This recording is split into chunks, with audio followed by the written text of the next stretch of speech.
un amour extraordinaire de la liberté. Mot-clé pour Gaspard, mot-clé pour moi, avec des déclinaisons parfois un peu différentes, mais mots-clés majeurs. Et Élisée Reclus, bien connu comme grand géographe et l'un des plus grands de l'histoire de France, avec ses grands traités, ses ouvrages, la Terre, tous ces ouvrages qui emplissent les bibliothèques de certains de mes amis géographes, et son amour de l'interaction entre le paysage, le territoire et l'humanité.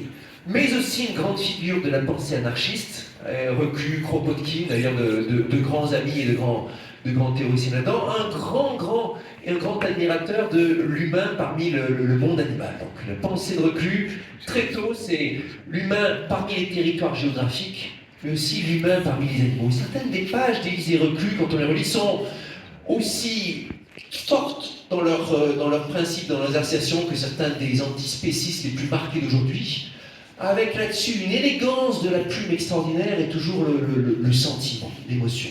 Et puis, Reclus, c'est cet amour des paysages qui sonne de façon aussi extraordinairement moderne.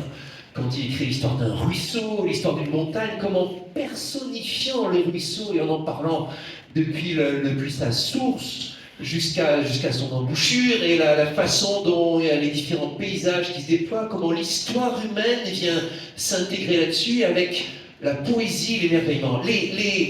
On a beaucoup caricaturé la pensée anarchiste, comme on sait, mais les grands fondamentaux de la pensée anarchiste, les trois grands fondamentaux, c'est d'abord bien sûr la révolte contre l'aliénation des institutions et la libération par rapport à tout ce qui aliène, que ce soit des institutions ou de la culture ou le qu'en dira-t-on oppressant.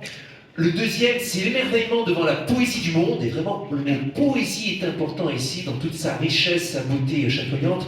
Et le troisième, la transmission dans un projet éducatif qui ne vise pas à transmettre une tradition ou des règles, mais à transmettre l'autonomie, la façon de penser pour soi-même. L'idéal de l'école anarchiste, c'est l'école qui apprend à penser même contre ses propres maîtres. Et tout ça, on le retrouve dans Reclus à divers, y compris dans son parcours, lui qui était fils de pasteur, qui a renié sa voix, qui s'est converti au végétarisme à une époque où c'était considéré comme une lubie, pas du tout à la mode, et qui a mis en scène à la fois le parti le plus théorique et la partie la plus sensuelle, vraiment le cœur dans tout ça.